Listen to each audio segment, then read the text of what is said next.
Утре, 27 юни. Не плачи заради настоящата си ситуация. Бог има по-добър план за теб. Напиши амин и чудото ще се случи. Приятелю, не се страхувай, не си сам. Бог е винаги с теб. Той знае през какво преминаваш и вижда болката в сърцето ти. Той ще ти даде помощ и спасение, ще те преведе през трудностите и ще те доведе до надеждата. Бог казва: когато водите поглъщат хората живи, аз ги измъквам от тресавището и им давам нов шанс за живот. Когато изгубят всякаква увереност в живота си, издърпвам ги от ръба на смъртта и им вдъхвам коража да продължат, за да ползват мен като основа за съществуването си. Когато се бунтуват срещу мен, правя така, че да ме опознаят чрез бунтарството си.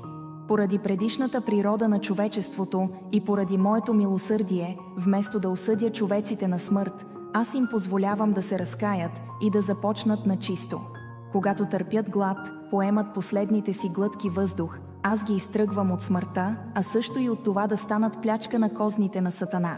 Бог винаги помага на онези, които искрено му се уповават. Напиши амин и се присъедини към нашата учебна група. Свещеник ще те води в изучаване на Божието Слово, за да получиш неговата помощ и подкрепа.